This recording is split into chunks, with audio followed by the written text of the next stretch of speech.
ਅੱਜ ਅਸੀਂ ਤੁਹਾਨੂੰ ਮਿਲਾਨ ਜਾ ਰਹੇ ਹਾਂ ਗੁਲਾਮ ਹੈਦਰ ਕਾਦਰੀ ਜੀ, ਜੋ ਕਿ ਸੂਫੀ ਸੰਤ ਹਨ ਤੇ ਬਰਨਾਲੇ ਸ਼ਹਿਰ ਵਿੱਚ ਉੱਗੀ ਸ਼ਖਸੀਅਤ ਹਨ, ਜਿਨ੍ਹਾਂ ਨੂੰ ਸਿੱਖ ਧਰਮ ਬਾਰੇ ਬਹੁਤ ਜ਼ਿਆਦਾ ਜਾਣਕਾਰੀ ਹੈ। ਬਹੁਤ ਸਾਰੀਆਂ ਭਾਸ਼ਾਵਾਂ ਦੇ ਇਹ ਗਿਆਤਾ ਹਨ। ਅਸੀਂ ਉਹਨਾਂ ਨੂੰ ਅੱਜ ਤੁਹਾਡੇ ਮੁਖਾਤਿਬ ਕਰ ਰਹੇ ਹਾਂ ਤੇ ਉਹ ਤੁਹਾਨੂੰ ਸਿੱਖ ਧਰਮ ਬਾਰੇ ज़्यादा जानकारी दसणगे, भाषावां बारे दसणगे। लो जी, असी इंटरव्यू शुरू करते हाँ गुलाम हैदर कादरी जी दी। हैदर कादरी जी, तुहाडा स्वागत करते हैं बाबा जी एंटरटेनमेंट चैनल ते। तुसी सिख धर्म दे विद्वान भी मन्ने जाते हो, सूफी संत भी मन्ने जाते हो, ते तुसी सिख धर्म बारे की कहना चाहोगे? इस धर्म विच बारे तुसी किवें रुचि रखी, कदों आए, पहली बार तुसी कदों आए, ਉਹਦੇ ਬਾਰੇ ਦੱਸੋ। सारिया संगतां नूं दास गुलाम हैदर कादरी दा सलाम अर्ज है। वाहिगुरू जी का खालसा, वाहिगुरू जी की फतेह। करीब करीब 12 सालों तो 5-4 महीने ऊपर हो गए जी सिक्खी दे प्रचार नूं। मैनू भी नहीं सीगा पता। एक जिहड़ा सन्मान चिन्ह ट्रॉफियां दिंदे, एक दिन वो मेरे सामने जद आया पहला प्रोग्राम, तो फिर मैंने पता लग गया भी 12 सालों तो ऊपर समय हो गया। तो जिथे तक मसला है प्रचार दा जी, वो ये है कि सूफी जिहड़े हुंदे ने वो हर धर्म नूं प्यार करते हैं, हर इंसान नूं प्यार करते हैं जी। उन्हां दा जिहड़ा धर्म है असल च धर्म इंसान वास्ते या इंसान धर्म वास्ते नहीं हुंदे जी। तो सिख मेरे को बहुत सारे आते सी जिहड़े कि चिमटे का कीर्तन करते आ। साढ़े मलवई कीर्तन जिहड़ा चलता है संत बाबा महापुरख बाबा अतर सिंह साहब के जमाने तो शुरू होया, तो संत बाबा ईश्वर सिंह जी वो पूरी मतलब एक आरफ लोग गुजरे ने, कल्ला वाले गुजरे ने, वो तो संत बाबा नंद सिंह जी, ये सारिया रूहानियत वालियां शख्सियत गुजरिया ने। तो सिख मेरे को पहले भी आते सी, तो मैनू एक सदा दिता गया, मैं उत्थे गया, उत्थे जाके गुरु ग्रंथ साहब जी महाराज जी ने सजदा सलाम किया जी।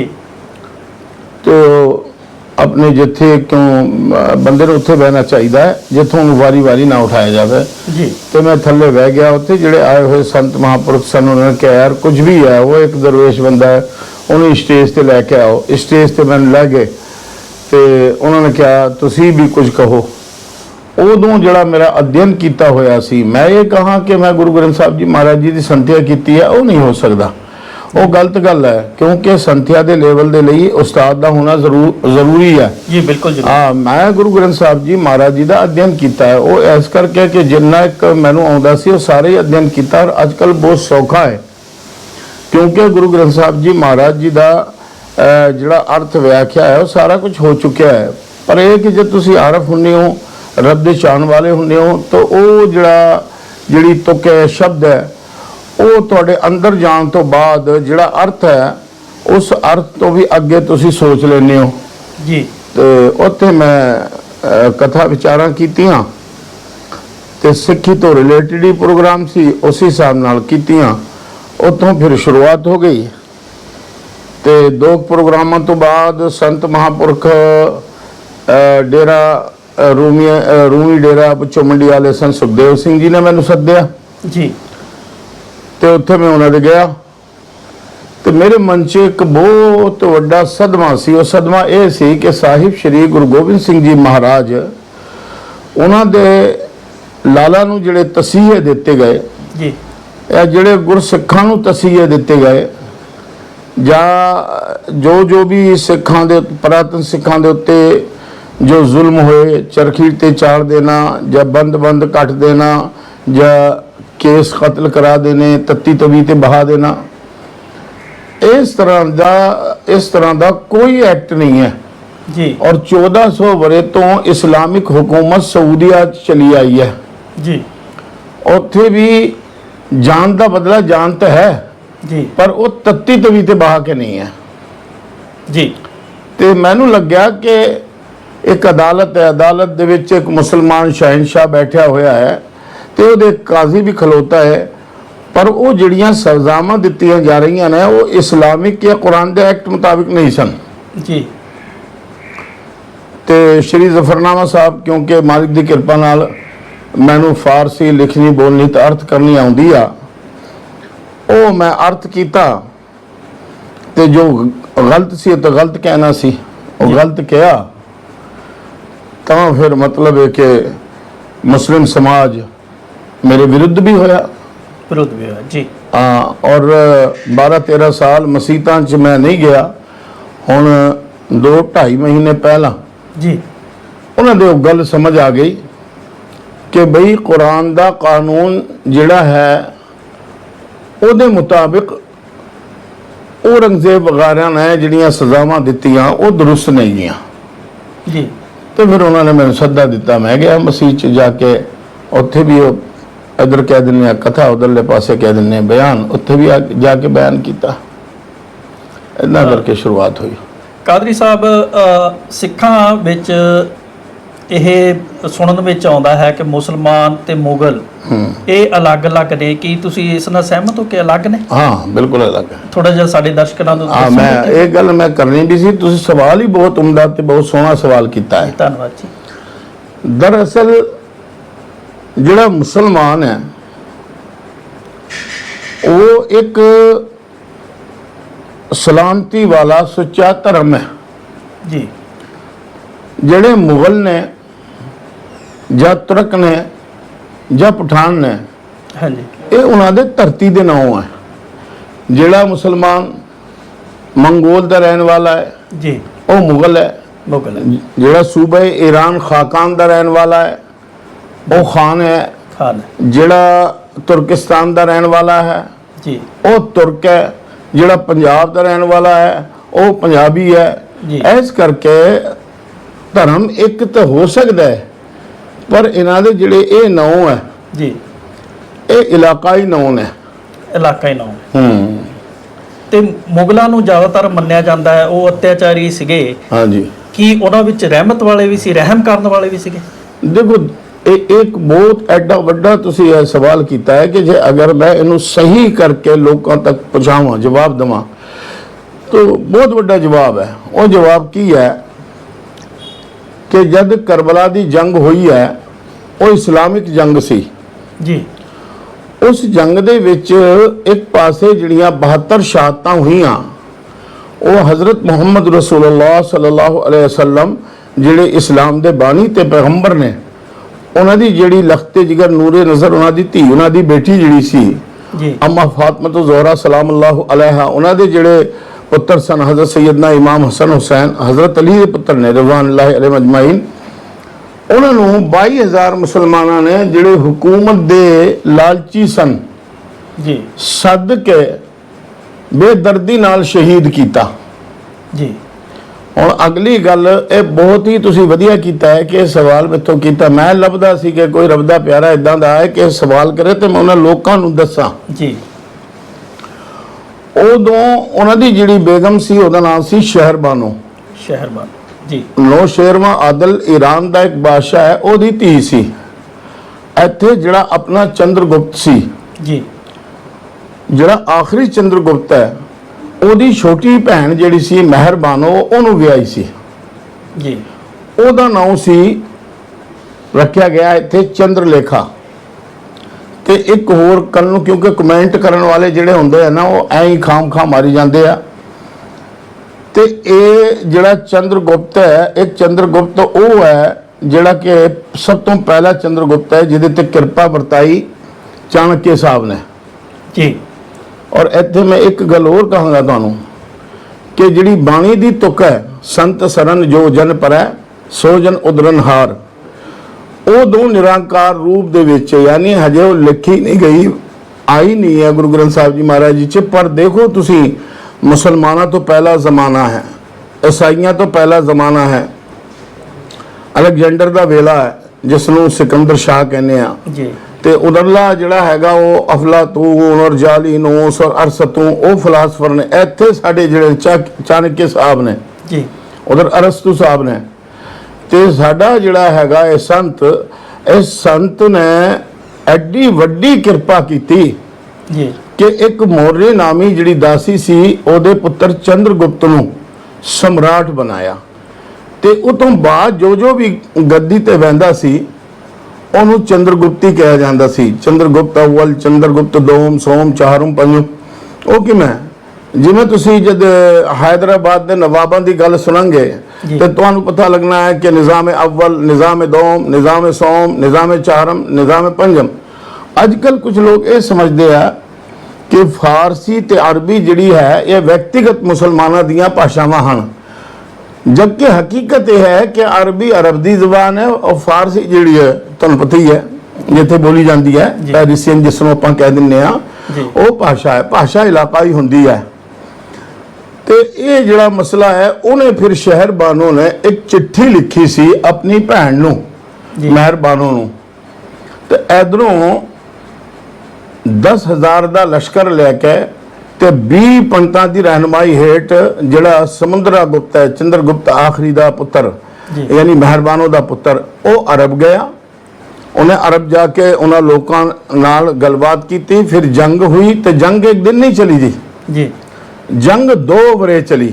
2 ਵਰੇ, ਹਾਂ। ਤੇ ਜਿੰਨੇ ਵੀ ਉਹ ਜ਼ਾਲਮ ਨੇ ਇੱਕ ਦਾ ਸਤਿਆਨਾਸ਼ਾ ਕੀਤਾ ਗਿਆ। ਉਹ ਤੋਂ ਬਾਅਦ ਫਿਰ ਇਹ ਉਧਰੋਂ ਜਿਹੜੇ ਅਲੀ ਦੇ ਪਰਿਵਾਰ ਦੇ ਜਾਂ ਉਹਨਾਂ ਦੇ ਜਾਨਿਸਾਰ ਜਾਂ ਉਹਨਾਂ ਦੇ ਤਰਫੈਨ ਜਿਹੜੇ ਸਨ ਜੀ, ਉਹਨਾਂ ਨੂੰ ਸਮੁੰਦਰਾ ਗੁਪਤ ਇੱਥੇ ਲੈ ਕੇ ਆਇਆ ਜੀ।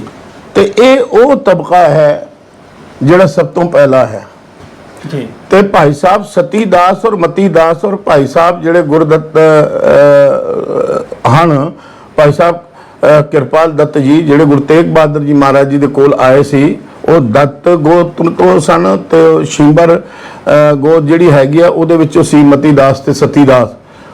ਉਹਨਾਂ ਵਿੱਚ ਜਦ ਕਰਬਲਾ ਗਏ ਬਦਲਾ ਲੈਣ ਵਾਸਤੇ ਜੀ ਔਰ ਬਦਲਾ ਲੈ ਕੇ ਵਾਪਸ ਆਏ, ਫਿਰ ਇਹੀ ਉਹ ਨਸਲ ਹੈ ਜਿਹੜੀ ਨਸਲ ਆਗੇ ਚੱਲ ਕੇ ਸਿੱਖ ਬਜ਼ੁਰਗਾਂ ਦੇ ਨਾਲ ਰਹੀ। ਔਰ ਜਿਹੜੇ ਪਹਿਲੇ ਆਏ ਸੀ ਇੱਜ਼ਤ ਦੇ ਨਾਲ ਜੀ, ਉਹ ਪਿਆਰੇ, ਉਹ ਰੂਹਾਂ ਬਰਕਤ ਵਾਲੀਆਂ ਜੀ, ਜਿਨ੍ਹਾਂ ਨੂੰ ਆਪਾਂ ਅੱਜ ਕਹਿੰਦੇ ਆ सैयद पीर भीखम शाह या जिन्होंने कह दें सईद बदरुद्दीन पीर बाबा बदू शाह या जिन्होंने कहने कोटला निहंग खान, बलवंत खान, ये सारे वो लोग ने ਜਿਹੜੇ उस टाइम प्रेरित होए। उस तो बाद ਇੱਥੇ चढ़ाई की मुहम्मद बिन कासम ने, ਉਹਦੀ ਦਾਲ ਗਲੀ ਨਹੀਂ, ਰਾਜਾ ਜ਼ਾਹਿਰ ਨੇ ਪਿੱਛੇ ਉਹਨੂੰ ਮੋੜ ਦਿੱਤਾ।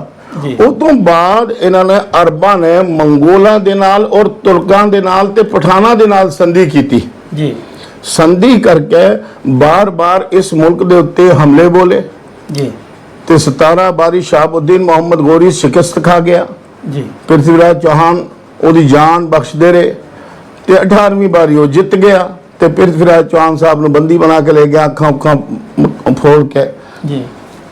ਤੇ ਇਹ ਜਿਹੜੀ ਗੱਲ ਹੈ ਕਿ ਮੁਸਲਮਾਨ ਜਿਹੜੇ ਪਹਿਲਾਂ ਹੋਏ ਸੀ ਜੀ, ਜਾਂ ਅਲੀ ਦੇ ਪਰਿਵਾਰ ਦੇ ਜਾਂ ਉਹਨਾਂ ਦੇ ਮੁਰੀਦੈਨ ਜਾਂ ਉਹਨਾਂ ਦੇ ਚਾਣ ਵਾਲੇ ਜੀ, ਉਹ ਲੋਕ ਨੇ ਸਲਾਮਤੀ ਵਾਲੇ ਜੀ।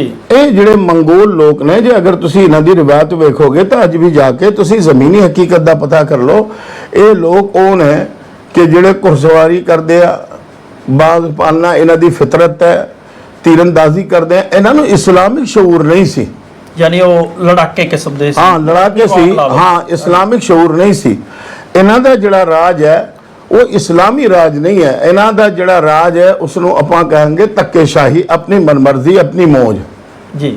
ਤੇ ਇਸ ਕਰਕੇ ਮੁਸਲਮਾਨ ਉਹ ਹੈ ਜਿਹੜਾ ਕਿ ਉਹਦੇ ਅੰਦਰ ਸਲਾਮਤੀ ਹੈ, ਅਮਨ ਵਾਲਾ ਹੈ, ईमानदार है, वो मुसलमान है। इस्लाम दे विच मुसलमान होना जी ये कोई बहुत वड्डी गल नहीं है। गल उदों बनदी है जब मुसलमान विच इस्लाम आ जावे। बहुत अच्छे। ਤੁਸੀਂ ਕਾਦਰੀ ਸਾਹਿਬ, ਤੁਸੀਂ ਕਿਵੇਂ ਦੇਖਦੇ ਹੋ ਕਰਬਲਾ ਦੇ ਜੰਗ ਵਿੱਚ ਸ਼ਹਿਜ਼ਾਦਿਆਂ ਨੂੰ ਸ਼ਹੀਦ ਕੀਤਾ ਗਿਆ ਜੀ। ਇੱਧਰ ਅਜੀਤ ਸਿੰਘ, ਜੁਝਾਰ ਸਿੰਘ ਸਾਹਿਬਜ਼ਾਦੇ ਇਹਨਾਂ ਨੂੰ ਸ਼ਹੀਦ ਕੀਤਾ ਗਿਆ ਜੀ ਜੀ। ਤੇ ਇਹਨਾਂ ਨੂੰ ਤੁਸੀਂ ਕਿਸ ਤਰੀਕੇ ਨਾਲ ਦੇਖਦੇ ਹੋ ਵੀ ਇਹਨਾਂ ਨੂੰ ਜ਼ਾਲਮਾਂ ਨੇ ਹੀ ਕੀਤਾ ਸ਼ਹੀਦ? ਕਿਸ ਤਰ੍ਹਾਂ ਤੁਸੀਂ ਇਹਦੇ ਬਾਰੇ ਕੀ ਵਿਚਾਰ ਦੋਗੇ? ਮੈਂ ਦੋ ਵਿਚਾਰ ਦੇਵਾਂਗਾ। ਪਹਿਲਾ ਵਿਚਾਰ ਤਾਂ ਇਹ ਹੈ ਕਿ ਇਹ ਦਾਸਤਾਨ ਜਿਹੜੀ ਹੈ ਸੈਮ ਹੈ, ਇੱਕੋ ਜੀ ਹੈ ਬਿਲਕੁਲ ਜੀ। ਉਧਰਲੇ ਪਾਸੇ ਚਿੱਠੀ ਲਿਖ ਕੇ ਕਰਬਲਾ ਸੱਦਿਆ ਯਜ਼ੀਦ ਨੇ ਜੀ। 3 ਦਿਨ ਨਹਿਰ ਤੇ ਪਹਿਰਾ ਦੇ ਕੇ ਰੱਖਿਆ, ਇੱਕ ਕਤਰਾ ਪਾਣੀ ਉਹਨਾਂ ਦੇ ਅੰਦਰ ਨਹੀਂ ਜਾਣਾ ਚਾਹੀਦਾ ਹੈ ਵਾਹਿਗੁਰੂ। ਤੇ ਉਹ ਤੋਂ ਬਾਅਦ ਉਹਨਾਂ ਨੇ ਜੁਮੇ ਵਾਲੇ ਦਿਨ ਯੁੱਧ ਸ਼ੁਰੂ ਕੀਤਾ ਤੇ ਉਹ ਸ਼ਹਾਦਤਾਂ ਜਿਹੜੀਆਂ ਹੋ ਗਈਆਂ ਉਹ ਤੋਂ ਜੰਨਤੁਲ ਮਕੀਨ ਹੋ ਗਏ। ਸ਼ਹੀਦ ਦਾ ਮਤਲਬ ਇਹ ਹੈ ਜਿਉਂਦਾ ਅਮਰ ਸਦਾ ਰਹਿਣ ਵਾਲਾ ਜੀ। ਹੁਣ ਜੇ ਅਗਰ ਆਪਾਂ ਚਮਕੌਰ ਗਲੀ ਨੂੰ ਵੇਖੀਏ ਤੇ ਇਸ ਚਮਕੌਰ ਗਲੀ ਦਾ ਜਿਹੜਾ ਸਾਕਾ ਹੈ ਉਹ ਦੇਖੋ ਸਾਹਮਣੇ ਜਿਹੜਾ ਹੈ ਨਾ, ਇਹ ਮੋਮੈਂਟੋ ਸਾਨੂੰ ਦਿੱਤਾ ਗਿਆ ਹੈ ਹਕੀਮ ਅੱਲਾ ਯਾਰ ਖਾਨ ਸਾਹਿਬ ਜੋਗੀ ਜੀ। ਉਹਨਾਂ ਦਾ ਉਹਨਾਂ ਨੇ ਕਰਬਲਾ ਦਾ ਜ਼ਿਕਰ ਵੀ ਕੀਤਾ ਹੈ ਤੇ ਚਮਕੌਰ ਦੀ ਗਲੀ ਦਾ ਵੀ ਕੀਤਾ ਹੈ, ਸੂਬੇ ਦੀ ਕਚਹਿਰੀ ਦਾ ਵੀ ਕੀਤਾ ਹੈ। ਇਹ ਇੱਕੋ ਜਿਹੇ ਨੇ ਹਾਂ, ਪਰ ਇੱਕ ਨਹੀਂ, ਇੱਥੇ ਇੱਕ ਗੱਲ ਹੋਰ ਹੈ ਨਾ। ਹਾਂਜੀ। ਉੱਥੇ ਕਤਲ ਕਰਨ ਵਾਲੇ ਮੁਸਲਮਾਨਾਂ ਨੂੰ ਸੀ ਜੀ। ਇੱਥੇ ਕਤਲ ਕਰਨ ਵਾਲੇ ਮੰਗੋਲ, ਤੁਰਕ ਔਰ ਪਠਾਨ, ਕੁਝ ਇੱਕ ਸਨਾਤਨੀ ਵੀ ਬਹੁਤ ਸਾਰੇ ਸਨ ਵਿੱਚ।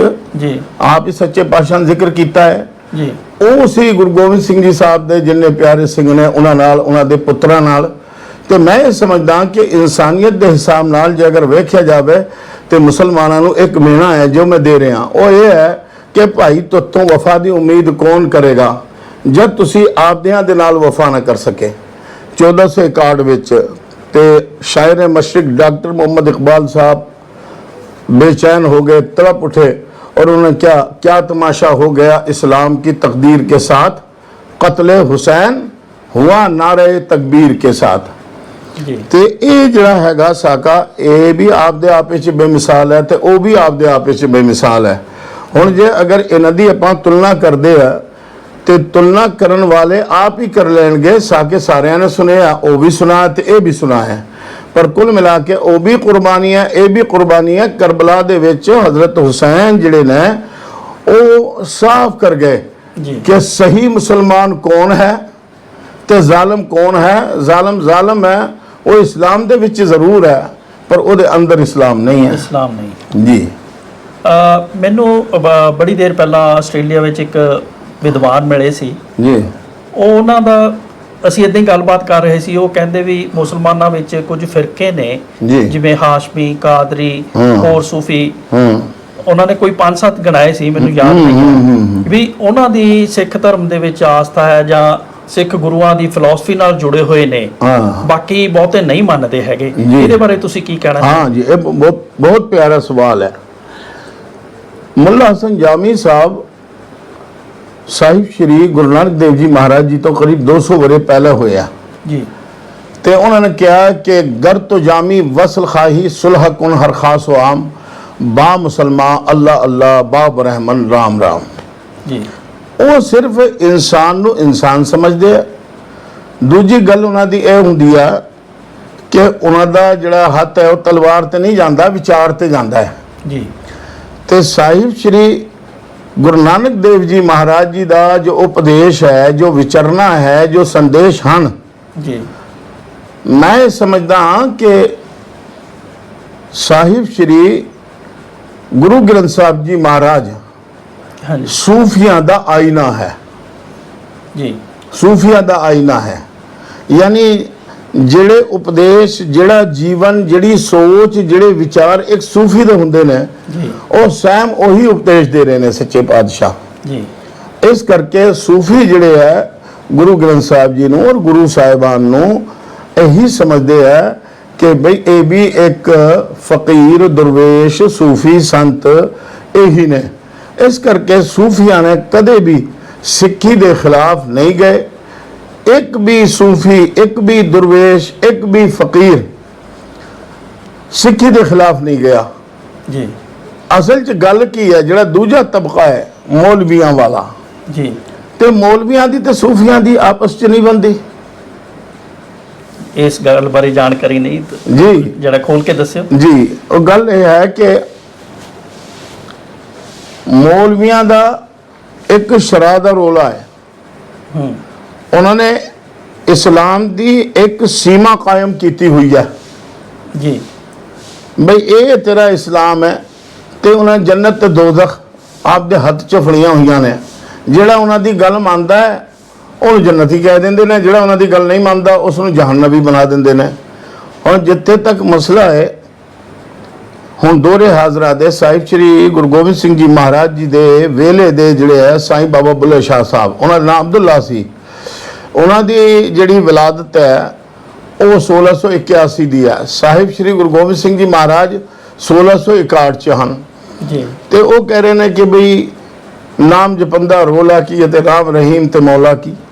ਔਰ ਬਾਣੀ ਕੀ ਕਹਿੰਦੀ ਹੈ? ਕੋਈ ਬੋਲੇ ਰਾਮ ਰਾਮ, ਕੋਈ ਖੁਦਾਏ, ਕੋਈ ਸੇਵੈ ਗੁਸਈਆ ਇਲਾਹੇ ਇਲਾਹੇ। ਜੀ। ਤੇ ਜਿਹਨੂੰ ਹੱਦ ਕਾਇਮ ਕੀਤੀ ਹੈ ਨਾ, ਉਹ ਮੌਲਵੀ ਹਜ਼ਰਾਤ, ਉਹਨਾਂ ਦਾ ਜੋ ਕਹਿਣਾ ਹੈ ਉਹ ਇਹ ਕਹਿਣਾ ਹੈ ਕਿ ਬਈ ਇੱਦਾਂ ਕਰਨਾ, ਇੱਦਾਂ ਨਹੀਂ ਕਰਨਾ, ਉੱਦਾਂ ਕਰਨਾ, ਇੱਦਾਂ ਨਹੀਂ ਕਰਨਾ, ਇਹ ਸ਼ਰਾ ਹੈ, ਉਹ ਸ਼ਰਾ ਹੈ, ਉਹ ਸ਼ਰਾ ਹੈ। ਔਰ ਇਸ ਮਸਲੇ ਨੂੰ ਲੈ ਕੇ ਇਸਲਾਮ ਦੇ ਵਿੱਚ 72 73 ਫਿਰਕੇ ਹੋ ਗਏ ਜੀ। ਗਰੁੱਪ ਹੋ ਗਏ। ਹਾਂ, ਫਿਰਕਾ ਫਰਕ ਦੇ ਨਾਲ ਬਣਦਾ ਹੈ, ਗਰੁੱਪ ਬਣ ਗਏ। ਉਹਨਾਂ ਕੁਰਾਨ ਤੇ ਹਦੀਸ ਦੇ ਹਵਾਲੇ ਦਿੰਦੇ ਆ, ਉਹ ਕਹਿੰਦੇ ਆ ਜੀ ਉਹ ਕਾਫਰ ਹੈ, ਉਹ ਕਾਫਰ ਹੈ, ਇਹ ਕਾਫਰ ਹੈ। ਨਹੀਂ, ਮੁਸਲਮਾਨਾਂ ਨੂੰ ਕਾਫਰ ਕਹਿ ਰਹੇ ਨੇ। ਯਾਰ ਕਮਾਲ ਦੀ ਗੱਲ ਹੈ। ਮੈਂ ਕਹਿੰਦਾ ਜਿੰਨਾ ਮੁਸਲਮਾਨਾਂ ਨੇ ਮੁਸਲਮਾਨਾਂ ਨੂੰ ਮਾਰਿਆ ਹੈ, ਇੰਨਾ ਕਿਸੇ ਕੌਮ ਨੇ ਨਹੀਂ ਮਾਰਿਆ। ਇੰਨੀਆਂ ਆਪਸ ਵਿੱਚ ਮਾਰਨਾ ਸ਼ੁਰੂ ਕਰ ਦੋ। ਮਤਲਬ ਇਹ ਹੈ ਕਿ ਉਹਨੂੰ ਸਮਝਾਓ ਇਦਾਂ ਕਿ ਉਹਦੇ ਅੰਦਰੋਂ ਇਹ ਲੜਾਈ ਝਗੜੇ ਗੁੱਸਾ ਇਹ ਸਾਰਾ ਕੁਝ ਸ਼ਾਂਤ ਹੋ ਜਾਣਾ ਚਾਹੀਦਾ ਹੈ। ਫਰੀਦਾ ਬੁਰੇ ਦਾ ਭਲਾ ਕਰ। ਤੇ ਇਹ ਜਿਹੜੀਆਂ ਗੱਲਾਂ ਹਨ, ਦੁਰਵੇਸ਼ੀ ਜਿਹੜੀ ਹੈ ਇੱਕ ਇਸ ਤਰ੍ਹਾਂ ਦੀ ਲਾਈਨ ਹੈ ਕਿ ਉਹ ਸਾਰਿਆਂ ਨੂੰ ਇੱਕੋ ਹੀ ਅੱਖ ਨਾਲ ਵੇਖਦੀ ਹੁੰਦੀ ਹੈ। ਮੂਮਨ ਕਾਫਰ ਇਹਨਾਂ ਚੱਕਰਾਂ 'ਚ ਨਹੀਂ ਪੈਂਦੇ। ਹਾਂ, ਇਹ ਮੈਂ ਵੀ ਬਹੁਤ ਕੁਝ ਲਿਖਿਆ ਇਹਦੇ ਤੇ, ਅਸ਼ਾਰ ਲਿਖੇ ਨੇ, ਫਾਰਸੀ 'ਚ ਵੀ ਲਿਖੇ ਨੇ ਤੇ ਉਰਦੂ 'ਚ ਵੀ ਲਿਖੇ ਨੇ, ਹਿੰਦੀ 'ਚ ਵੀ ਲਿਖੇ ਨੇ, ਬ੍ਰਿਜ ਭਾਸ਼ਾ ਦੇ ਵਿੱਚ ਵੀ ਲਿਖੇ ਨੇ, ਗੁਰਮੁਖੀ ਪੰਜਾਬੀ ਦੇ ਵਿੱਚ ਵੀ ਲਿਖਿਆ, ਸ਼ਾਹਮੁਖੀ ਦੇ ਵਿੱਚ ਵੀ ਲਿਖੇ ਨੇ ਤੇ ਬ੍ਰਿਜ ਦੇ ਵਿੱਚ ਵੀ ਲਿਖੇ ਨੇ। ਤੇ ਮਤਲਬ ਇਹ ਹੈ ਕਿ ਹਰ ਇੱਕ ਜੀ ਨੂੰ ਪਿਆਰ ਕਰਨਾ ਜਿਹੜਾ ਰੱਬ ਨੇ ਪੈਦਾ ਕੀਤਾ ਹੈ, ਇਹ ਹੈ ਦੁਰਵੇਸ਼ ਦਾ ਨਜ਼ਰੀਆ। ਤੇ ਮੌਲਵੀਆਂ ਦਾ ਨਜ਼ਰੀਆ ਇਹ ਹੈ ਕਿ ਜਿਹੜਾ ਸਾਡੀ ਸਮਝ ਨਹੀਂ ਆਉਂਦਾ, ਪਹਿਲੀ ਗੱਲ ਤੇ ਉਹ ਕਾਫਰ ਹੈ, ਔਰ ਦੂਜੀ ਗੱਲ ਇਹ ਹੈ ਕਿ ਉਹ ਜਿੱਥੇ ਮਿਲਦਾ ਉੱਥੇ ਠੋਕ ਦੋ, ਮਾਰ ਦੋ। ਇਹ ਸ਼ੋ ਸ਼ਹੀਦਾਂ ਦਾ ਸਵਾਬ ਹੈ। ਉਹ ਗੱਲ ਦੁਰਵੇਸ਼ਾਂ ਦੇ ਕਦੇ ਸਮਝ ਨਹੀਂ ਆਈ। ਇਹ ਫਰਕ ਹੈ। ਤੁਸੀਂ ਭਾਸ਼ਾਵਾਂ ਬਾਰੇ ਗੱਲ ਕੀਤੀ, ਤਕਰੀਬਨ ਤੁਸੀਂ ਕਿੰਨੀਆਂ ਕੁ ਭਾਸ਼ਾਵਾਂ ਦੇ ਗਿਆਤਾ ਹੋ? ਗਿਆਤਾ ਵਿਆਤਾ ਤਾਂ ਮੈਂ ਕੁਝ ਵੀ ਨਹੀਂ ਆ, ਹੁੰਦੀਆਂ ਨੇ, ਆਉਂਦੀਆਂ ਨੇ ਜੀ। ਤਕਰੀਬਨ ਮੈਂ ਹੁਣ ਤੱਕ ਮੇਰੇ ਖਿਆਲ 6-7 ਸੁਣ ਚੁੱਕਿਆ ਜੀ। ਤੁਸੀਂ ਵਿਦਵਾਨ ਹੋ, ਕਿਤਾਬਾਂ ਪੜ੍ਹਦੇ? ਨਹੀਂ, ਵਿਦਵਾਨ ਵਾਲੀ ਗੱਲ ਔਰ ਕਿਤਾਬੀ ਗੱਲ ਮੈਂ नहीं करता। एक शेर सुना देना कि काबिलियत की सनत तेरी दस्तार नहीं। सनत कहते हैं डिग्री नूं जी। कुछ दिनों बैठिए किसी इंसान के करीब। हजरत बाबा बुल्ले शाह साहब रहमतुल्लाह अलैह, हजरत बाबा वारिस शाह साहब रहमतुल्लाह अलैह, हजरत बाबा फरीदुद्दीन गंजशकर रहमतुल्लाह अलैह, साहिब श्री गुरु नानक देव जी महाराज जी का जो भी है जपजी साहब और जिन्नी भी बाणी है, ਉਹਦੇ ਤੇ ਅੱਜ ਵੱਖੋ ਵੱਖ ਥਾਵਾਂ ਤੇ PhDਆਂ ਹੋ ਰਹੀਆਂ ਨੇ ਜੀ। ਮੈਨੂੰ ਦੱਸੋ ਇਹਨਾਂ ਬਜ਼ੁਰਗਾਂ ਦੇ ਵਿੱਚ ਕਿਹਦੇ ਕੋਲ PhD ਦੀ ਡਿਗਰੀ ਸੀ? ਨਹੀਂ, ਇਹਨਾਂ ਕੋਲ ਨਹੀਂ ਸੀ। ਹੈ ਹਾਂਜੀ। ਅਸਲ ਗੱਲ ਇਹ ਹੈ ਕਿ ਜਦ ਸਤਪੁਰਸ਼ ਬੋਲਦਾ ਹੈ ਤੇ ਗ੍ਰੰਥ ਵਜੂਦ ਵਿੱਚ ਆਉਂਦੇ ਨੇ, ਔਰ ਜਿਹੜੇ ਗ੍ਰੰਥਾਂ ਨੂੰ ਵਾਚਦੇ ਆ ਉਹ ਗੱਲ 'ਚ ਇੱਕ ਡਿਗਰੀ ਦਾ ਤਮਗਾ ਲੈ ਕੇ ਜੀ ਤੇ ਇਹਨਾਂ ਦਰਵੇਸ਼ਾਂ ਨੂੰ ਫਕਰਾਂ ਨੂੰ ਅਨਪੜ੍ਹ ਕਹਿੰਦੇ ਆ। ਉਹਨਾਂ ਨੂੰ ਪੁੱਛੋ ਭਾਈ ਇਹ ਦੱਸੋ ਤੁਸੀਂ ਕਿਹਦੇ ਤੇ ਕੀਤੀ ਹੈ PhD? ਕਿ ਬਾਬਾ ਬੁੱਲੇ ਸ਼ਾਹ ਦੇ ਉੱਤੇ। ਭਾਈ ਜਦ ਬਾਬਾ ਬੁੱਲੇ ਸ਼ਾਹ ਸਾਹਿਬ ਕੋਲੇ ਕੋਈ ਨਹੀਂ ਸੀ PhD ਦੀ ਡਿਗਰੀ ਤੇ ਤੈਨੂੰ ਕਿਵੇਂ ਮਿਲ ਗਈ ਜੀ? ਤੇ ਇਹ ਕਈ ਸਾਰੀਆਂ ਚੀਜ਼ਾਂ ਇਦਾਂ ਦੀਆਂ ਹਨ ਕਿ ਲੋਕਾਂ ਦਾ ਆਪਣਾ ਹਿਸਾਬ ਹੈ, ਮੇਰਾ ਆਪਣਾ ਹਿਸਾਬ ਹੈ। ਮੈਨੂੰ ਜਿਹੜੀ ਤਾਲੀਮ ਮਿਲੀ ਹੈ ਉਸ ਨੂੰ ਮੈਂ ਕਹਾਂਗਾ ਕਿ ਉਹ ਇਲਮ ਇੱਕ ਰਿਸ਼ਤਾ ਹੁੰਦਾ ਹੈ ਤੇ ਉਹ ਇੱਕ ਇਲਮੇ ਸੀਨਾ ਹੁੰਦਾ ਹੈ, ਇਲਮੇ ਲਦੁਨੀ ਹੁੰਦਾ ਹੈ, ਇਲਮੇ ਕਿਤਾਬੀ ਹੁੰਦਾ ਹੈ। ਤੇ ਉਹ ਇਹ ਗੱਲ ਹੈ ਕਿ ਮੈਂ ਇੱਕ ਨਮਾਜ਼ ਤੋਂ ਉਹ ਹੈ ਕਿ ਜਿਹੜਾ ਬੰਦਾ ਕੋਡਾ ਸੀधा ਹੋ ਕੇ ਆ ਰਿਹਾ ਹੈ ਤੇ ਇਹ ਹੈ ਨਮਾਜ਼ ਜ਼ਾਹਿਦਾ ਮਹਿਰਾਬ व ਮਿੰਬਰ, ਨਮਾਜ਼ ਆਸ਼ਿਕਾਂ ਦੀ ਦਾਰੇ ਦਿਲਵਰ। ਬਹੁਤ ਉਮਦਾ ਜਵਾਬ ਦਿੱਤਾ ਹੈ। ਮੈਨੂੰ ਇੱਕ ਗੱਲ ਯਾਦ ਆਈ ਹੈ ਕਿ ਪੰਜਾਬੀ ਦੇ ਪ੍ਰਸਿੱਧ ਨਾਵਲਕਾਰ ਨਾਨਕ ਸਿੰਘ ਜੀ ਇੱਕ ਇਕੱਠ ਵਿੱਚ ਸਨ। ਉਹਨਾਂ ਨੂੰ ਪੱਤਰਕਾਰਾਂ ਨੇ ਸਵਾਲ ਕੀਤਾ, ਉਹ ਘੱਟ ਪੜ੍ਹੇ ਲਿਖੇ ਸਨ ਤੇ ਉਹਨਾਂ ਨੂੰ ਸਵਾਲ ਕੀਤਾ ਪਹਿਲੇ ਨਾਵਲਿਸਟ ਵੀ ਤੁਸੀਂ ਕਿੰਨੇ ਪੜ੍ਹੇ ਹੋ? ਉਹਨਾਂ ਨੇ ਜਵਾਬ ਦਿੱਤਾ, ਬੜਾ ਤਸੱਲੀ ਬਖਸ਼ ਜਵਾਬ ਦਿੱਤਾ, ਕਹਿੰਦੇ ਪੜ੍ਹੇ ਪੁੜੇ ਦਾ ਤਾਂ ਮੈਨੂੰ ਪਤਾ ਨਹੀਂ, ਪਰ ਜਿਹੜੀਆਂ ਮੇਰੀਆਂ ਕਿਤਾਬਾਂ ਪੜ੍ਹਦੇ ਨੇ ਉਹ PhD ਕਰਦੇ ਨੇ ਨਾ ਉੱਤੇ। ਜੀ ਜੀ, ਇਹੀ ਗੱਲ ਤੁਸੀਂ ਦੱਸੀ। ਹਾਂ, ਇਹ ਜਿਹੜੀ ਗੱਲ ਹੈ ਨਾ, ਦਰਅਸਲ ਮੈਂ ਤੁਹਾਨੂੰ ਬਾਣੀ ਦਾ ਹਵਾਲਾ ਦੇ ਦਿੰਦੇ ਹਾਂ ਬਈ ਕਿਹਾ ਨਾ ਕਿ ਭਾਉ ਕਲਮ ਕਰ ਚਿੱਤ ਲਿਖਾਰੀ ਜੀ ਗੁਰ ਕੁਛ ਲਿਖ ਵਿਚਾਰ। ਜੀ ਜਦ ਆਪ ਭਾਵਨਾ ਦੇ ਇਸ਼ਕ ਦੇ ਸਮੁੰਦਰ 'ਚ ਡੁੱਬਦੇ ਹੋ ਜੀ ਉਦੋਂ ਜਿਹੜੀ ਕਿਰਪਾ ਹੁੰਦੀ ਹੈ। ਜਦ ਤੁਸੀਂ ਲਿਖਦੇ ਹੋ ਤਾਂ ਤੁਹਾਡਾ ਲਿਖਾਰੀ ਤੁਹਾਡਾ ਮਨ ਹੁੰਦਾ ਹੈ, ਦਿਲ ਹੁੰਦਾ ਹੈ, ਤੇ ਉਹ ਜਿਹੜੀਆਂ ਵਿਚਾਰਾਂ ਤੁਸੀਂ ਸਾਂਝੀਆਂ ਕਰਦੇ ਹੋ ਵਾਹਿਗੁਰੂ ਅੱਲਾ ਦੇ ਨਾਲ ਕਰਦੇ ਹੋ। ਇਹੀ ਸਾਰੇ ਦਰਵੇਸ਼ਾਂ ਨੇ ਲਿਖਿਆ ਹੈ, ਜੀ ਐਦਾਂ ਹੀ ਸਾਰੇ ਆਰਫਾਂ ਨੇ ਲਿਖਿਆ ਹੈ। ਆਰਫ ਦਾ ਮਤਲਬ ਹੈ ਖੁਦਾ ਨੂੰ ਚਾਹਣ ਵਾਲਾ।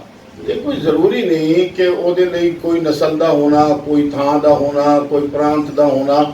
ਉਹ ਕਿਸੇ ਵੀ ਥਾਂ ਹੋ ਸਕਦਾ ਹੈ, ਜਿੱਥੇ ਵੀ ਹੁੰਦਾ ਹੈ ਉਹਨੂੰ ਉਹੀ ਕੁਝ ਨਜ਼ਰ ਆਉਂਦਾ ਹੈ। ਤਾਂ ਹੀ ਕਰਕੇ ਸਾਹਿਬ ਸ੍ਰੀ ਗੁਰੂ ਗ੍ਰੰਥ ਸਾਹਿਬ ਜੀ ਮਹਾਰਾਜ ਇਹਨਾਂ ਵਿੱਚ ਵਿਰਜ ਬਹੁਤ ਹੈ, ਜੀ ਤੇ ਇਹਨਾਂ ਵਿੱਚ ਅਰਬੀ ਫਾਰਸੀ ਬਹੁਤ ਹੈ, ਇਹਨਾਂ ਵਿੱਚ ਸਰਾਇਕੀ ਹੈ, ਇਹਨਾਂ ਵਿੱਚ ਸੰਸਕ੍ਰਿਤ ਹੈ। ਯਾਨੀ ਅੱਜ ਜਿਹੜੇ ਲੋਕ ਇਹ ਕਹਿੰਦੇ ਕਿ ਗੁਰਮੁਖੀ ਤੋਂ ਬਿਨਾ ਕੁਝ ਵੀ ਨਹੀਂ ਹੈ, ਬਈ ਉਹਨਾਂ ਨੂੰ ਇਹ ਵਿਚਾਰ ਲੈਣਾ ਚਾਹੀਦਾ ਸਮਸਤੁਲ ਜ਼ਬਾਨੇ ਕਿ ਸਾਹਿਬ ਕਲਾਮੇ। ਸਾਰੀਆਂ ਭਾਸ਼ਾਵਾਂ ਜਿੰਨੀਆਂ ਹਨ ਉਹਨਾਂ ਸਾਰਿਆਂ ਦੇ ਪੈਦਾ ਕਰਨ ਵਾਲਾ ਇੱਕੋ ਹੀ ਅਕਾਲ ਹੈ। ਤੇ ਸਾਹਿਬ ਸ੍ਰੀ ਗੁਰੂ ਗ੍ਰੰਥ ਸਾਹਿਬ ਜੀ ਮਹਾਰਾਜ ਜੀ ਸਭਨਾ ਦੇ ਸਾਂਝੇ ਪੈਗੰਬਰ ਨੇ। ਮੈਂ ਤਾਂ ਕਈ ਵਾਰ ਇਹ ਵੀ ਕਹਿਣਾ ਕਿ ਜੇ ਅਗਰ ਵੱਧ ਤੋਂ ਵੱਧ ਗੁਰੂ ਗ੍ਰੰਥ ਸਾਹਿਬ ਜੀ ਮਹਾਰਾਜ ਜੀ ਦਾ ਜਿਹੜਾ ਪ੍ਰਚਾਰ ਹੈ ਹਰ ਧਰਮ ਦੇ ਬੰਦੇ ਕੋਲੇ ਜਾਣਾ ਚਾਹੀਦਾ ਹੈ। ਜੀ ਤੇ ਮੈਨੂੰ ਲੱਗਦਾ ਹੈ ਕਿ ਇਸ ਦੁਨੀਆ ਦੇ ਵਿੱਚ ਅਮਨ ਤੇ ਭਾਈਚਾਰਾ ਬਹਾਲ ਹੋ ਜਾਣਾ। ਜੀ ਬਿਲਕੁਲ ਜੀ ਅੱਜ ਕੱਲ੍ਹ ਦੇ ਮਾਹੌਲ ਬਾਰੇ ਤੁਸੀਂ ਕੀ ਕਹਿਣਾ ਚਾਹੋਗੇ? ਅੱਜ ਕੱਲ੍ਹ ਦੇਖ ਰਹੇ ਹਾਂ 7-7 ਸਾਲ ਦੇ 14 ਸਾਲ ਦੇ ਬੱਚਿਆਂ ਨੂੰ ਵੀ ਡਿਪਰੈਸ਼ਨ ਹੋ ਰਿਹਾ ਹੈ। ਹਰ ਪਾਸੇ ਬੇਚੈਨੀ ਹੈ, ਹਰ ਕੋਈ ਫਰਸਟ੍ਰੇਟਡ ਹੈ। ਔਰਤਾਂ ਬੱਚੇ ਕੋਈ ਕਿਸੇ ਨਾਲ ਬੋਲ ਕੇ ਰਾਜੀ ਨਹੀਂ, ਕੋਈ ਦਿਲ ਦੀ ਗੱਲ ਕਰਕੇ ਰਾਜੀ ਨਹੀਂ। ਇਹਦੇ ਬਾਰੇ ਤੁਸੀਂ ਕੀ ਕਹਿਣਾ ਚਾਹੋਗੇ? ਹਾਂ, ਇਹ ਬਹੁਤ ਹੀ ਅਹਿਮ ਸਵਾਲ ਹੈ ਔਰ ਕਿਤਾਬ ਤੋਂ ਬਿਨਾਂ ਸਵਾਲ ਹੈ। ਅਸਲ 'ਚ ਮੈਂ ਤੁਹਾਨੂੰ ਸਿਰਫ ਟੂਕ ਮਾਤਰ ਜਿਹਨੂੰ ਕਹਿੰਦੇ ਆ ਨਾ ਅਲ ਮੁਖਤਸਰ ਸ਼ਾਰਟਕਟ। ਪਹਿਲੇ ਜਿਹੜੇ ਲੋਕ ਸੀ ਉਹਨਾਂ ਦਾ ਭਰੋਸਾ ਸੀ ਉਹ ਪਰਵਰਦਿਗਾਰ ਦੇ ਉੱਤੇ, ਵਾਹਿਗੁਰੂ ਕਹੋ, ਅੱਲਾ ਕਹੋ, ਕੁਝ ਵੀ ਕਹੋ। ਅੱਜ ਮਾਂ ਪਿਓ ਆਪਣੇ ਬੱਚਿਆਂ ਨੂੰ ਸਿਰਫ ਇਹੀ ਕਹਿ ਰਹੇ ਨੇ ਕਿ ਦਿਮਾਗ ਔਰ ਦਿਮਾਗ ਔਰ ਦਿਮਾਗ ਔਰ ਦਿਮਾਗ।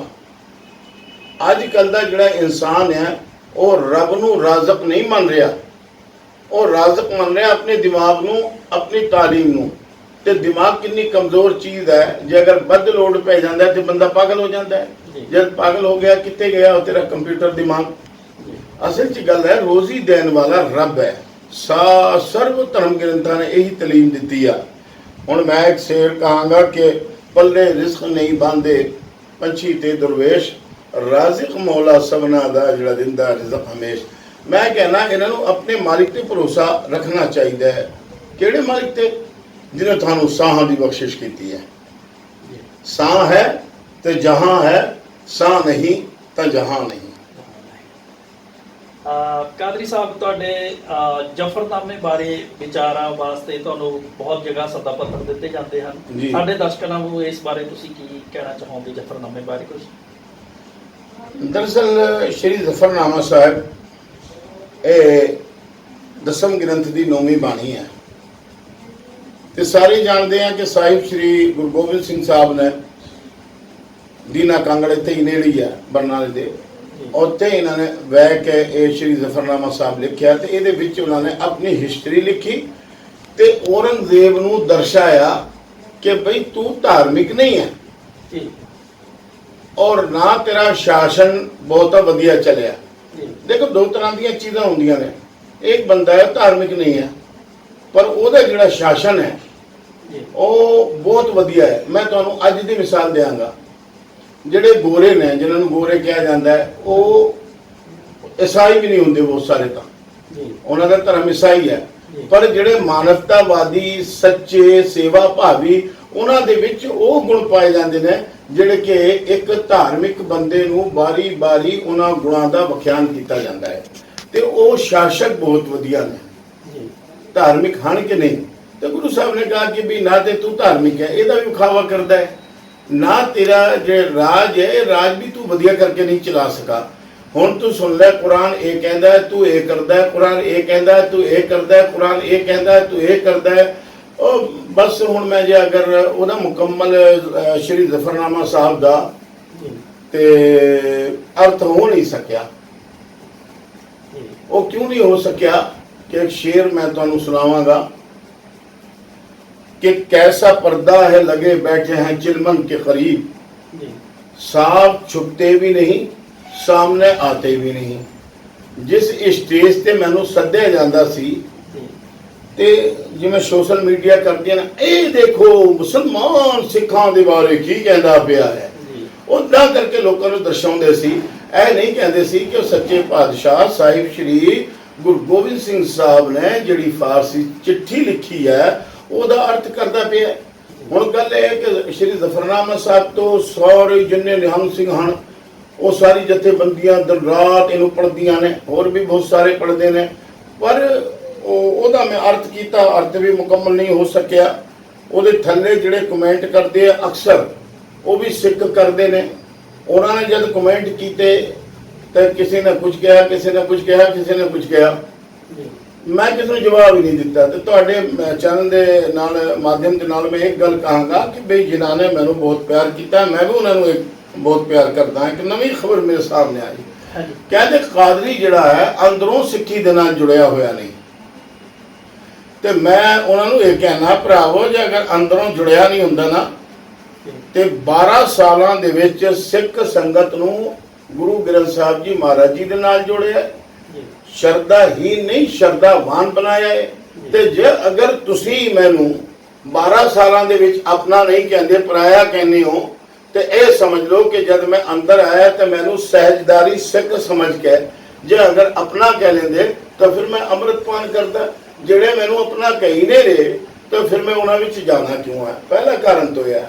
ਦੂਜਾ ਇਹ ਹੈ ਕਿ ਜੇ ਅਗਰ ਮੈਂ ਵੀ ਅੰਮ੍ਰਿਤਪਾਨ ਕਰ ਲੈਂਦਾ ਤਾਂ ਮੈਂ ਕਈ ਸਾਰੇ ਇੰਟਰਵਿਊਜ਼ ਦੇ ਵਿੱਚ ਕਿਹਾ ਹੈ, ਤੇ ਜਿਹੜੇ ਮੁਸਲਿਮ ਪਿਆਰਿਆਂ ਨੇ ਸਾਹਿਬ ਸ਼੍ਰੀ ਗੁਰੂ ਗੋਬਿੰਦ ਸਿੰਘ ਜੀ ਮਹਾਰਾਜ, ਸਾਹਿਬ ਸ਼੍ਰੀ ਗੁਰੂ ਤੇਗ ਬਹਾਦਰ ਜੀ ਮਹਾਰਾਜ, ਸਾਹਿਬ ਸ਼੍ਰੀ ਗੁਰੂ ਅਰਜਨ ਦੇਵ ਜੀ ਮਹਾਰਾਜ, ਸਾਹਿਬ ਸ਼੍ਰੀ ਗੁਰੂ ਰਾਮਦਾਸ ਜੀ ਮਹਾਰਾਜ, ਉਹਨਾਂ ਪਿਆਰਿਆਂ ਦੀ ਸੇਵਾਵਾਂ ਕੀਤੀਆਂ ਨੇ। ਸਾਹਿਬ ਸ਼੍ਰੀ ਗੁਰੂ ਨਾਨਕ ਦੇਵ ਜੀ ਮਹਾਰਾਜ, ਉਹਦਾ ਘੱਟ ਤੋਂ ਘੱਟ ਇਸ ਸਮੇਂ ਦੇ ਵਿੱਚ ਇੱਕ ਪ੍ਰੈਕਟੀਕਲ ਤਾਂ ਹਾਂ ਬਿਲਕੁਲ ਕਿ ਵੀ ਇਹ ਇਤਿਹਾਸ ਨਹੀਂ, ਇਤਿਹਾਸ ਹੈ। ਉਹ ਦੇਖ ਲਓ ਘੁੰਮ ਰਿਹਾ ਇੱਕ ਹੋਰ ਦੀਵਾਨਾ। ਤੁਸੀਂ ਬਿਲਕੁਲ ਸਹੀ ਕਹਿ ਰਹੇ ਹੋ। ਜੇ ਪੁਰਾਣੇ ਟਾਈਮ 'ਚ ਦੇਖੀਏ ਪੀਰ ਬੁੱਧੂ ਸ਼ਾਹ ਜੀ ਆਪਣੀ ਫੌਜ ਲੈ ਕੇ ਆਏ ਸਨ ਗੁਰੂ ਗੋਬਿੰਦ ਸਿੰਘ ਜੀ ਨਾਲ, ਪਰ ਉਹਨਾਂ ਨੂੰ ਮੇਰੇ ਖਿਆਲ ਨਹੀਂ ਕਿਹਾ ਗਿਆ ਵੀ ਤੁਸੀਂ ਅੰਮ੍ਰਿਤ ਛਕ ਲਓ ਜਾਂ ਹੋਰ ਕੁਝ ਕਰ ਲਓ ਜੀ।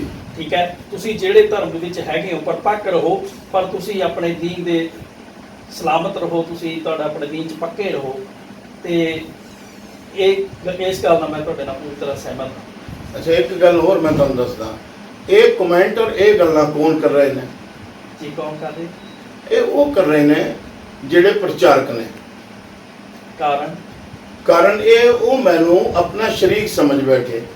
ਉਹਨਾਂ ਦੀ ਸਮਝਦਾਰੀ ਪੁੱਠੀ ਹੋ ਗਈ ਕਿ ਪਤਾ ਨਹੀਂ ਸਿੱਖਾਂ ਚੋਂ ਕੀ ਲੈਣ ਲਈ ਆਇਆ ਹੈ, ਕਿਉਂ ਆਇਆ ਹੈ, ਕਿਉਂ ਫਿਰ ਰਿਹਾ। ਹੁਣ ਦੱਸੋ, ਜੇ ਸ਼੍ਰੀ ਜ਼ਫਰਨਾਮਾ ਸਾਹਿਬ ਦੀ ਕਥਾ ਸੁਣ ਕੇ ਮੇਰਾ ਬਾਈਕਾਟ ਮੁਸਲਮਾਨਾਂ ਵੱਲੋਂ ਹੋਇਆ ਤੇ ਮੈਂ ਕਿਤੇ ਨਾ ਕਿਤੇ ਤੇ ਜਾਣਾ ਹੀ ਸੀ।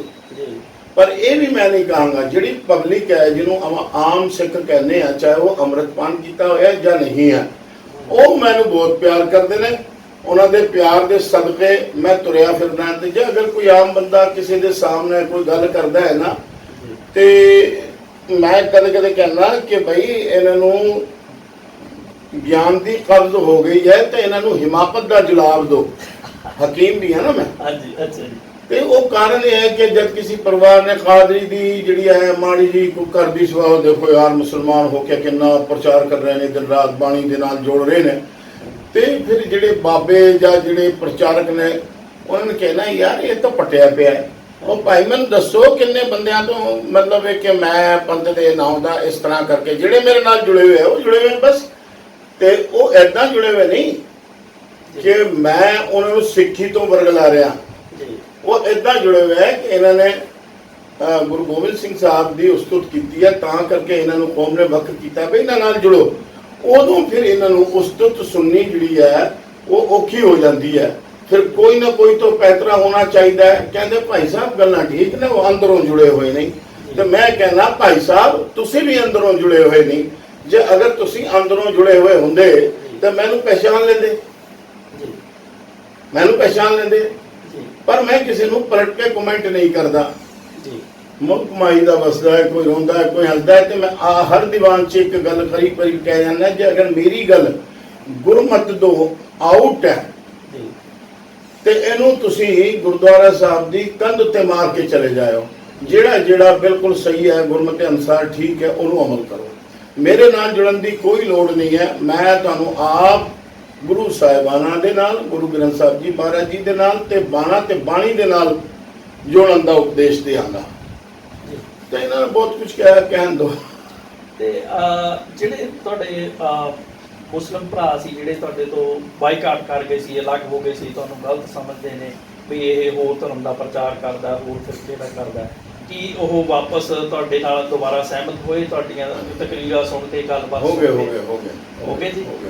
ਸਾਰੇ ਤਾਂ ਨਹੀਂ ਹੋਏ, ਹਾਂਜੀ, ਪਰ ਭਰੋਸਾ ਮੈਂ ਵੀ ਨਹੀਂ ਕਰਦਾ। ਉਹਦਾ ਕਾਰਨ ਇਹ ਹੈ ਕਿ ਕਰਬਲਾ ਦੇ ਵਿੱਚ ਇੰਨਾ ਆਲਾ ਖਾਨਦਾਨ, ਇੰਨੇ ਆਲਾ ਬਜ਼ੁਰਗ, ਔਰ ਜਿਨ੍ਹਾਂ ਨੂੰ ਕਹੀਏ ਕਿ ਉਹ ਆਪ ਮੁਕੰਮਲ ਦੀਨ, हजरत ख्वाजा मोइनुद्दीन चिश्ती उन्होंने लिखा शाह हस्त हुसैन बादशाह हस्त हुसैन दी हस्त हुसैन दीने पनाह हस्त हुसैन सरदार नदास दस्त दर दस्त अदीद हक़ाए बिनाए ला इलाहा हस्त हुसैन, जिन्होंने हजरत हुसैन दे नाल गद्दारी की 22,000 ਦੇ ਵਿੱਚ 73 ਨਿਤਰੇ ਹਿਜਰੀ ਕਾਰਡ 'ਚ, ਹੁਣ 1400 ਉੱਪਰ ਚੱਲੇ ਹੈ ਹਿਜਰੀ, ਤੇ ਹੁਣ ਮੈਂ ਤੇ ਕਹਿਣਾ 22 ਲੱਖ ਦੇ ਵਿੱਚ ਵੀ ਬਾਤਮ ਨਹੀਂ ਹੋਣੇ ਜੀ।